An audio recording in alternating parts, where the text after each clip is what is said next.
Hey everybody, welcome to Sweetcast. Just a disclaimer right now, I'm going to be addressing some public comments from a senior editor from Valiant Entertainment. This is not harassment. I do not encourage anybody to actually go and harass said editor or any editor for that matter. But these are, public words stated by a public person that I think it's worth talking about. All right, before we get into that, Downcast Rise and Falls on Indiegogo right now, we're still slow and steady, still adding to the number. Now we're at 707 backers. We're actually getting really close to $32,000.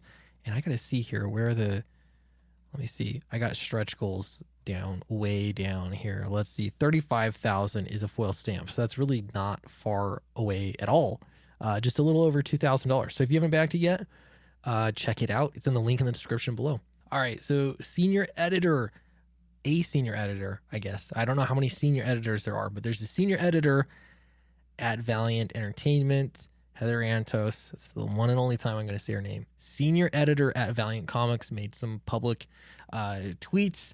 And so I think it's interesting to talk about this. No, this isn't new, but in light of things that have been going on recently with the coronavirus, with economic downturn, a lot of uncertainty, especially in the world of comic books, I think this is worth addressing. Senior editor at Valiant Entertainment says, "To those people in my feed telling me that comics is a cushy job for the entitled elite, you could not be more wrong." I'm going to stop right there.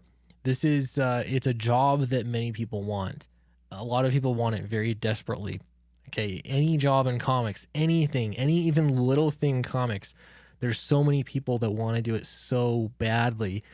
The only thing is there are more people that probably want to do those kinds of jobs than that are actually wanting to buy all the comics. And so that's where there's an interesting disparity that you don't see in Hollywood. It doesn't exactly work quite the same. All right, I'm gonna scroll down here to the end of this, and her statement says, "The only thing entitled are the fans who treat the people who put their heart and souls into their work like they owe them."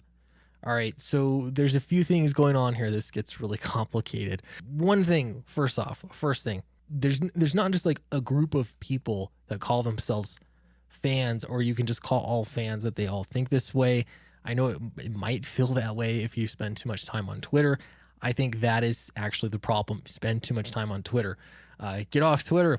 I mean, I'm not saying like delete your account. You could, whatever. If you want to keep your blue check mark and have an account, that's fine. Don't get into the weeds with people. This is sort of the problem, is that there are two uses for Twitter. One is complaining about customer service things. Really, that is almost entirely what Twitter was when it started. It was people griping about problems that they had to specific companies, and they would get some kind of professional response, and it was like, "Oh, amazing, I can talk to the CEO of such and such a company. I can say something and they're going to listen. I'll be heard." Things have definitely evolved beyond that, that's for sure, over time. But I think that happened quite often. Now, if you're actually working in comics, you probably start to think that it's just a regular job. Not only that, it's a creative job, and you don't get paid super well. You're doing it so much for the love of comics, and in order for you to make a decent living at doing it, you just have to go with the volume. You have to pump out as many books as you possibly can. You have to edit as many books as you can. You have to write, draw, whatever. You have to do as much as you possibly can in order to make enough money to hopefully someday make a full-time living doing it. And this kind of begs the question too. Why are all these publishers in like New York and California? I'm not looking specifically at Valiant. I have no idea where they're based, but it seems like a lot of comic book creators are there. They reside in really expensive cities to live in. I feel like you could do a whole lot more if you moved into flyover country. That's right. Welcome and join us in flyover country. Things are less expensive. I think it would make a little bit more sense, especially, I don't know what it is. But anyway, I digress. That's a whole different matter. All right, now we're going to jump to this. So that was this was frustration expressed by a senior editor for Valiant Entertainment, who said that she was feeling frustrated that people were saying things to her on Twitter that they were disappointed, or they felt like that she owed them something. I think that you do absolutely owe owe fans at least respect, or just allow them. They're going to be on Twitter and be exacerbated. If they're going to go on Twitter and be upset about decisions that your company is making, don't make it personal, right? And I get it. Like, fans are going to do what they're going to do. You cannot control the internet, but you can control your response. You have to realize, don't make it personal. You have that ability to not make it personal. You can step aside and just allow people to vent, allow them to be upset. That's absolutely a possibility. And now here's a great example. So same person, same individual, is online on Twitter, venting, expressing some anger over a canceled flight because of coronavirus, and I guess she's out $1,500 because of it. So she's on Twitter complaining about this, even though you can make the argument like it's a rough time. Okay. It is a rough time. And so all around, right? For every company, airlines, you think airlines aren't struggling right now? Things are rough. Now, that doesn't change the fact that you want your $1,500 back for sure. I'm not going to downplay that. That's great.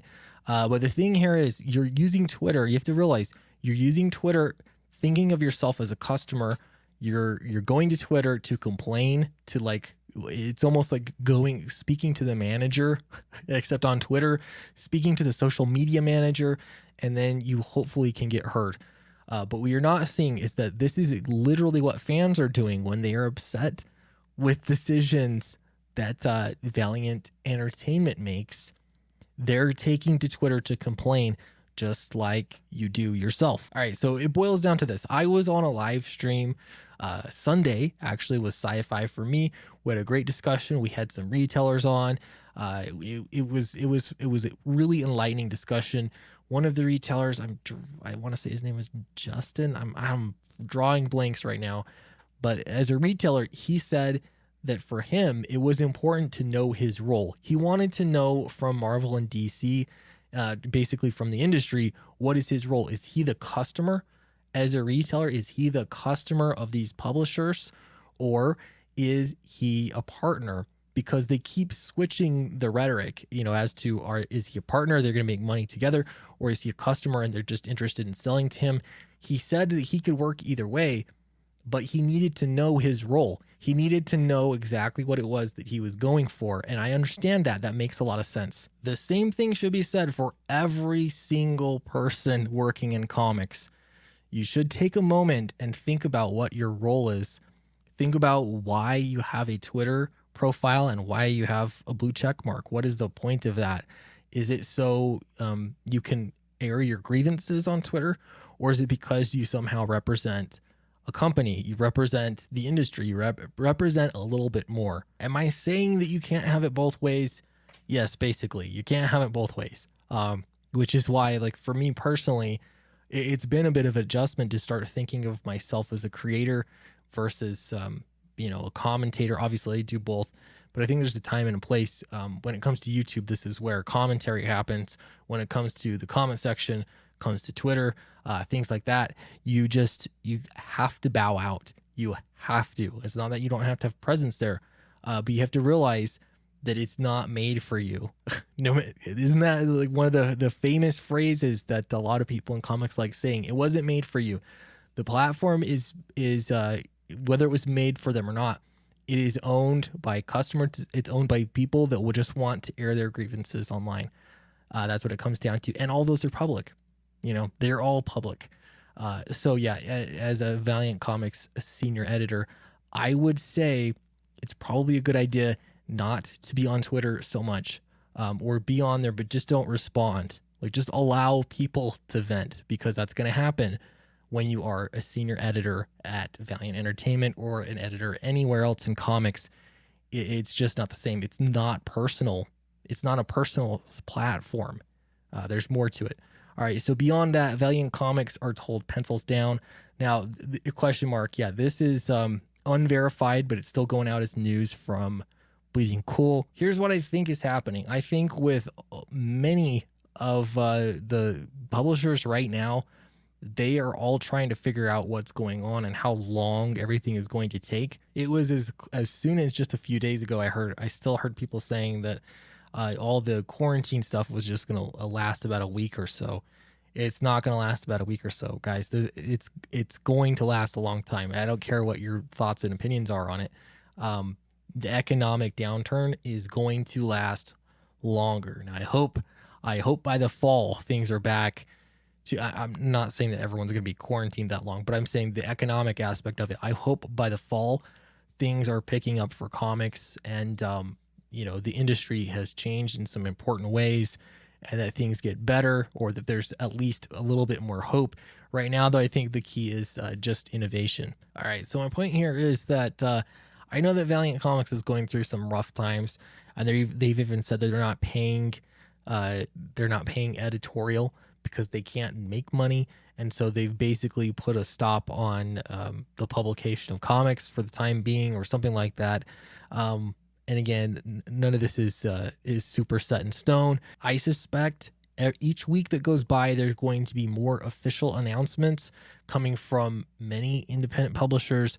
They're going to explain where they're at, and that includes probably Marvel and DC. I'm guessing that Marvel and DC want to kind of wait and see what's going to be happening with their books, with their sales in general. How are people going to continue buying comics at a regular rate if they cannot actually go into their comic shops where they've got a pull list? All of this, it just makes the whole logistics of buying and selling books a lot more difficult. So I get that. Like it's been rough for a lot of people. Anyway, so to sum this up, things are hard for literally everybody around the entire globe.